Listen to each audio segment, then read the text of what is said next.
다 같이 사도신경으로 신앙 고백하겠습니다. 전능하사 천지를 만드신 하나님 아버지를 내가 믿사오며 그 외아들 우리 주 예수 그리스도를 믿사오니 이는 성령으로 잉태하사 동정녀 마리아에게 나시고 본디오 빌라도에게 고난을 받으사 십자가에 못 박혀 죽으시고 장사한 지 사흘 만에 죽은 자 가운데서 다시 살아나시며 하늘에 오르사 전능하신 하나님 우편에 앉아 계시다가 저리로서 산자와 죽은 자를 심판하러 오시리라. 성령을 믿사오며 거룩한 공회와 성도가 서로 교통하는 것과 죄를 사하여 주시는 것과 몸이 다시 사는 것과 영원히 사는 것을 믿사옵나이다. 아멘. 찬송가 96장입니다. 찬송가 96장 예수님은 누구신가 찬송하겠습니다. 예수님은 누구신가 우는 자의 위로와 없는 자의 풍성이며 천한 자의 높음과 잡힌 자의 노임되고 우리 기쁨 되시네. 예수님은 누구신가 약한 자의 강함과 눈먼 자의 빛이시며 병든 자의 고침과 죽은 자의 부활되고 우리 생명 되시네. 예수님은 누구신가 주한 자의 정함과 죽을 자의 생명이며 죄인들의 중보와 멸망자의 구원되고 우리 평화 되시네. 예수님은 누구신가 온 교회의 머리와 온 세상의 구주시며 모든 왕의 왕이요 심판하실 주님 되고 우리 영광 되시네. 찬송가 88장입니다. 내 진정 사모하는 찬송하겠습니다. 내 진정 사모하는 진구가 되시는 구주 예수님은 아름다워라. 산 밑에 백합하여 빛나는 새벽별 주님 영원할 길 아주 없도다. 내 맘이 아플 적에 큰 위로 되시며 나 외로울 때 좋은 친구라. 주는 저 산 밑에 백합 빛나는 새벽별 이 땅 위에 비길 것이 없도다. 내 맘의 모든 염려 이 세상 고락도 주님 항상 같이 하여 주시고 시험을 당할 때에 악마의 계교를 즉시 물리치사 나를 지키네. 온 세상 날 버려도 주 예수 안 버려 끝까지 나를 돌아보시니 주는 저 산 밑에 백합 빛나는 새벽별 이 땅 위에 비길 것이 없도다. 내 맘을 다하여서 주님을 따르며 길이 나를 사랑하리니 물불이 두렵지 않고 장검도 겁없네. 주는 높은 산성 내 방패시라. 내 영혼 먹이시는 그 은혜 누리고 나 친히 주를 뵙기 원하네. 주는 저 산 밑에 백합 빛나는 새벽별 이 땅 위에 비길 것이 없도다. 아멘. 하나님 말씀 누가복음 9장 1절에서 9절까지 말씀입니다. 신약성경 106쪽 정도에 있습니다. 한 절씩 교독하고 마지막 절 함께 읽습니다. 예수께서 12제자를 불러 모으사 모든 귀신을 제어하며 병을 고치는 능력과 권위를 주시고 하나님의 나라를 전파하며 앓은 자를 고치게 하려고 내보내시며 이르시되 여행을 위하여 아무것도 가지지 말라. 지팡이나 배낭이나 양식이나 돈이나 두벌옷을 가지지 말며 어느 집에 들어가든지 거기서 머물다가 거기서 떠나라. 누구든지 너희를 영접하지 아니하거든 그 성에서 떠날 때에 너희 발에서 먼지를 떨어버려 그들에게 증거를 삼으라 하시니 제자들이 나가 각 마을에 두루 다니며 곳곳에 복음을 전하며 병을 고치더라. 분봉왕 헤롯이 이 모든 일을 듣고 심히 당황하니 이는 어떤 사람은 요한이 죽은 자 가운데서 살아났고도 하며 어떤 사람은 엘리야가 나타났다고도 하며 어떤 사람은 옛 선지자 한 사람이 다시 살아났다고도 함이라. 헤롯이 이르되 요한은 내가 목을 베었거늘 이제 이런 일이 들리니 이 사람이 누군가 하며 그를 보고자 하더라. 아멘. 하나님 아버지와 그리스도 예수 우리 주께로부터 은혜와 긍휼과 평강이 화요일 새벽에 말씀을 듣고 기도하시는 모든 성도님들에게 있기를 축원합니다. 예수님은 누가복음 8장에서 씨 뿌리는 자의 비유를 통해 하나님 말씀에 대한 사람들의 반응에 대해 이야기하셨습니다. 그리고서 이제 9장에서도 역시 반응에 대한 주제가 자연스럽게 이어지고 나타나고 있습니다. 이러한 반응은 예수님이 누구신가, 예수님이 어떠한 분이신가라는 주제로 이어지게 됩니다. 우리가 사실 오늘 본문 화요일에 해당하는 큐티 본문은 누가복음 9장 1절에서 이제 17절까지인데요. 다 다루기에는 시간 관계가 있기 때문에 1절에서 이제 9절까지의 내용만 집중해서 살펴보고자 합니다. 먼저 이제 제자들이 하나님 나라의 복음을 전하는 내용이 1절부터 6절까지 나오고요. 7절부터 9절까지는 헤롯의 반응이 나옵니다. 그리고 오늘 읽지는 않았지만 이제 10절에서 17절까지는 오병이어의 이야기가 나옵니다. 먼저 1절을 보시면 이제 1절과 2절을 보시면 예수님께서 제자들에게 능력과 권능을 주시는 장면이 나옵니다.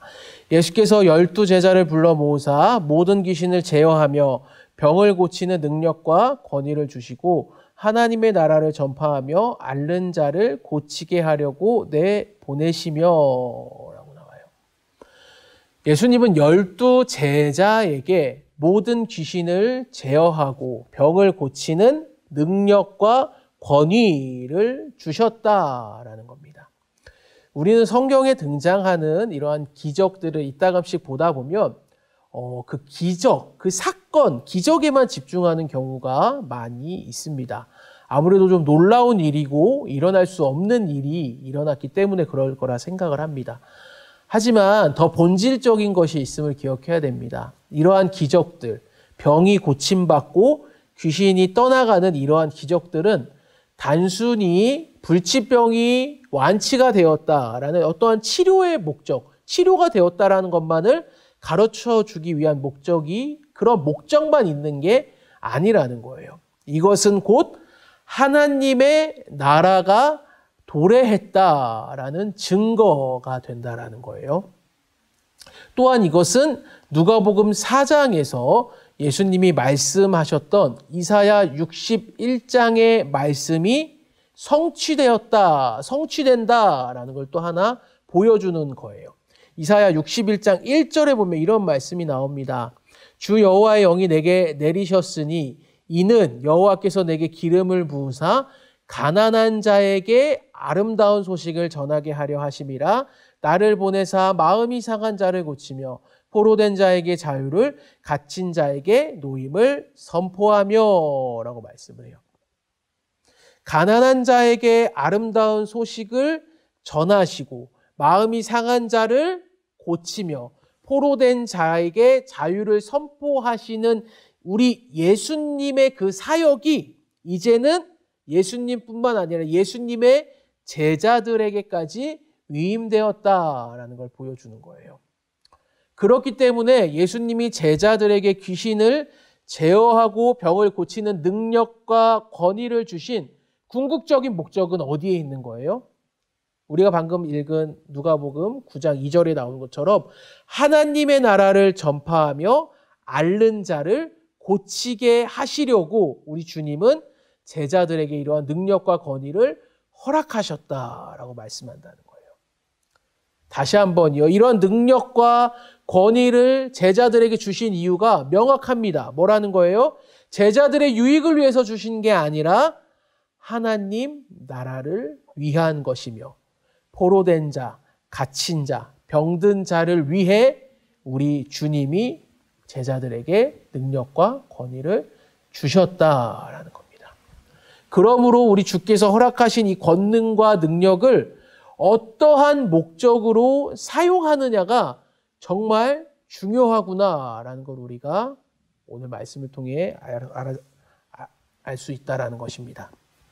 사랑하는 여러분, 주님이 주신 능력을 어떻게 사용하고 있습니까? 나의 유익과 만족을 위해 사용하고 있지는 않습니까? 혹시라도 주님과 다른 이들을 섬긴다 하면서 그 깊은 내면에는 나의 욕망과 야망을 드러내고자 하는 자기중심성이 있지 않은지를 돌아보기를 이 새벽에 간절히 주님의 이름으로 축원합니다. 또한 우리 주님은 3절에서 5절과 같이도 말씀하시기 때문에 그렇습니다. 3절에서 5절입니다. 이르시되 여행을 위하여 아무것도 가지지 말라. 지팡이나 배낭이나 양식이나 돈이나 두벌옷을 가지지 말며 어느 집에 들어가든지 거기서 머물다가 거기서 떠나라. 누구든지 너희를 영접하지 아니하거든 그 성에서 떠날 때에 너희 발에서 먼지를 떨어버려 그들에게 증거를 삼으라 하시니라는 겁니다. 때때로 우리들은 이런 명령들이 나오면 이런 명령들을 문자 그대로 받아들여서 뭐도 가지면 안 되고 뭐는 또 해야 되고 그대로 행해야 된다라고 생각하는 것 같습니다. 그러나 이 말씀의 의도는 무엇이냐면 권능과 능력을 주신 그 하나님만을 전적으로 신뢰하고 의지하라는 거예요. 하나님의 공급하신만을 신뢰하라는 말씀이다라는 것입니다. 하나님 나라의 가치를 발견하고 그 나라의 백성으로 살아간다는 것은 단순히 이 땅에서의 안정을 위해서만 살아가는 것이 아니라 하나님 나라의 복음을 증언하기 위해 살아가는 것이기 때문에 그렇다라는 거예요. 그렇다면 이제 하나님 나라를 전하라는 이 주님의 말씀에 제자들은 어떻게 반응했을까요? 6절입니다. 제자들이 나가 각 마을에 두루다니며 곳곳에 복음을 전하며 병을 고치더라라는 거예요. 마태복음은 제자들이 무엇을 했는지에 대해 아무 말도 하지 않고 그냥 넘어가거든요. 그런데 마가복음과 특별히 오늘 우리가 읽는 이 누가복음은 제자들이 예수님의 말씀에 순종했다라고 명확하게 기록하고 있습니다. 즉 제자들은 순종으로 예수님께 반응했고요. 제자들을 통해 전해진 이 복음에 긍정적으로 반응한 사람들은 치유의 기적을 경험하게 되었다라는 겁니다. 이를 통해 알 수 있는 사실은 무엇이냐면 예수님과 복음에 대한 긍정적인 반응은 죄로 인한 결과물인 이 질병으로부터 회복을 가져오는 하나님 나라의 특징을 경험하게 된다라는 것입니다. 긍정적으로 반응했을 때 이 놀라운 은혜들을 누리게 된다라는 거예요. 하지만 반대로 예수님과 이 복음에 부정적으로 반응하면 어떻게 될까요? 그것이 5절에 나오거든요. 누구든지 너희를 영접하지 아니하거든 그 성에서 떠날 때에 너희 발에서 먼지를 떨어버려 그들에게 증거를 삼으라 하시니라는 거예요. 주님은 제자들을 영접하지 않는 곳에서 떠날 때 발에서 먼지를 떨어버리라고 말씀하세요. 발에 먼지를 떤다는 행동은 유대인들이 당시에 이방인 지역에 갔다가 돌아올 때 했던 행동이었다라고 합니다. 그러므로 제자들을 영접하지 않는 유대인의 처소에서 나올 때 발의 먼지를 떠는 것은, 즉 복음을 받아들이지 않는 유대인들을 이방인처럼 간주한다라는 심판의 행위를 의미하고 있다는 것입니다. 복음이 전해졌음에도 부정적으로 반응하는 이들에게는 심판이 예고되었다라는 거예요. 그러니까 이처럼 복음에 대한 반응에 따라 어떤 이들은 치료를, 구원을 경험하지만 어떤 이들은 심판이 예고된다라는 거예요. 즉 복음에 대한 반응이 오늘 본문에서 계속해서 등장하고 있는 거예요. 그런데 이러한 반응은 곧 무엇으로 연결이 되냐면 아까도 말씀드렸듯이 예수님이 어떤 분이신지 인식하는 것에서 비롯된다라는 거예요. 즉 예수님이 어떤 분이신지 제대로 알지 못하니까 부정적으로 반응하는 거죠. 예수님이 어떤 분이신지 알아야만 바르게 반응할 수 있다라는 거예요. 그래서 이어지는 7절과 9절에서도 예수님에 대한 반응이 또 하나 나오고 있습니다. 먼저 7절에 보시면 헤롯 왕이 나오는데요. 분봉왕 헤롯이 나오는데 이 헤롯은 예수님과 제자들의 사역 이야기를 듣게 되는데 그 이야기를 듣고 심히 당황했다라고 말하고 있어요. 왜 당황했을까요? 너무 좋아서 당황한 게 아니에요. 예수님의 이러한 사역들을 보고 세례 요한의 모습을 생각나게 하기 때문에 지금 분봉왕 헤롯은 당황했다라는 것입니다. 헤롯은 얼마 전에 이 세례 요한의 목을 베어서 죽여버렸거든요. 하지만 그 세례 요한이 다시 살아난 것이다 라는 이야기가 예수님의 사역을 통해 퍼졌기 때문에 헤롯은 당황했던 거예요. 그래서 헤롯은 9절과 같이 이렇게 말해요. 누가복음 9장 9절입니다. 헤롯이 이르되 요한은 내가 목을 베었거늘 이제 이런 일이 들리니 이 사람이 누군가 하며 그를 보고자 하더라. 헤롯이 예수님을 보고 싶어 했대요. 누군지 궁금했기 때문에 그렇죠. 그런데 얼핏 보면 이 말씀이 헤롯이 예수님을 좀 바르게 알고 싶어서 그랬나? 보고 싶었나? 그렇게 생각할 수 있는데요. 헤롯의 이러한 반응은 예수님을 보고 싶어한 이 행동은 단순히 예수님을 보기 위해서가 아니었습니다. 나중에 누가복음 13장 31절에 가보면 헤롯이 예수님을 죽이려 한다는 말씀이 나오거든요. 즉 복음의 사역을 감당하는 예수님과 제자들의 소식을 듣고 헤롯은 지금 부정적으로 반응하는 것을 뛰어넘어 예수님을 죽이려고까지 한다라는 것입니다. 복음이 전해지고 병든 자가 고침받고 하나님 나라가 전파된다는 소식을 듣고도 나도 그 복음, 그 소식을 너무나 듣고 싶다. 그게 어떠한 것이지? 라는 것에 집중하기보다는 헤롯은 자기보다 인기가 더 많아지고 영향력이 많아지는 것 때문에 불안감에 휩싸이고 있었던 거예요. 복음을 듣고 자신의 삶을 희생시키기보다 복음을 이용해 먹으려는 자기 중심성을 지금 헤롯은 드러내고 있다라는 것입니다. 이처럼 복음을 이용하려는 자기 중심성을 드러내는 더 본질적인 이유는 예수님이 어떤 분이신지 제대로 알지 못했기 때문에 그렇습니다. 앞으로 누가복음을 계속 읽어가다 보면요. 헤롯의 이러한 반응, 예수님을 죽이려고 하는 이러한 반응은요. 나중에 누구에게서 발견되냐면 이스라엘의 종교 지도자들에게서까지 발견이 됩니다. 그들도 역시 예수님의 사역과 행동으로 인해서 자신들이 누리고 있던 그 이익과 권리가 박탈될까 봐, 그 자리들을 잃어버릴까 봐 예수님을 죽이는 자리까지 나아가게 된다라는 거예요. 자신들의 이익만 추구한 나머지 예수님을 바르게 알아보지도 못하고 바르게 반응하지 못했다라는 것입니다. 사랑하는 여러분, 우리의 모습은 어떤지 다시 한번 이 새벽에 돌아보기를 원합니다. 우리는 예수님께 어떻게 반응하고 있습니까? 혹시라도 바르게 반응하지 못하고 있다면 그것은 예수님이 어떠한 분이신지 알지 못하기 때문에 그렇습니다.